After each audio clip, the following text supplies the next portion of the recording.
Equivalent octal number എത്രയാന്ന് കണ്ടുപിടിക്കാൻ പോവാണ്. അപ്പൊ നമ്മൾ നേരത്തെ ബൈനറിയിലേക്ക് ചെയ്തപ്പോ ബൈനറിയുടെ ബേസ് 2 ആയതുകൊണ്ട് 2 കൊണ്ട് ഡിവൈഡ് ചെയ്തു. അതിന്റെ റിമൈൻഡർ 0 or 1 വരെ ചെയ്തിട്ട് പിന്നെ താഴേന്ന് മേലേക്ക് എടുത്തു. സെയിം പ്രൊസീജിയർ ആണ്. പക്ഷെ ഡിവൈഡ് ചെയ്യുന്ന നമ്പർ മാത്രമേ ഇവിടെ മാറ്റുള്ളൂ. അത് 2 പകരം ഇവിടെ ഡിവൈഡ് ചെയ്യേണ്ടത് 8 ആണ്. ഓക്കെ, അപ്പൊ ഇവിടെ നമുക്ക് നോക്കാം എങ്ങനെ ചെയ്യാന്ന്. 12 ഡിവൈഡഡ് ബൈ 8. എങ്ങനെയാ 12 ഡിവൈഡ് ചെയ്യാം? 12 എത്ര വട്ടം പോകും? ഒരു 8. റിമൈൻഡർ എത്രയാ? 4. അപ്പൊ നമ്മള് 12 8 ഒരു വട്ടം പോവും. റിമൈൻഡർ 4. ഇനി നമ്മൾ നോക്കുക ഇവിടെ കിട്ടിയത് ഇതിലുള്ള ഏതെങ്കിലും നമ്പർ ആണെന്ന്. അപ്പൊ ഈ 1 എന്ന് പറയുന്നത്, അതായത് ഈ ലാസ്റ്റ് കിട്ടുന്നത് ഈ ഇതിൽ ഏതെങ്കിലും ഒരു നമ്പർ ആണെങ്കിൽ നമുക്ക് സ്റ്റോപ്പ് ചെയ്യാൻ പറ്റും.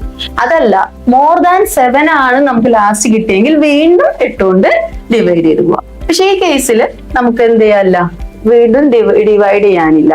അപ്പൊ അതുകൊണ്ട് ഇത് തന്നെയാണ് 12 എന്ന് പറയുന്ന ഡെസിമൽ നമ്പറിന്റെ ഇക്വലന്റ് ഒക്ടൽ നമ്പർ എന്ന് പറയുന്നത് ഏതാണ്?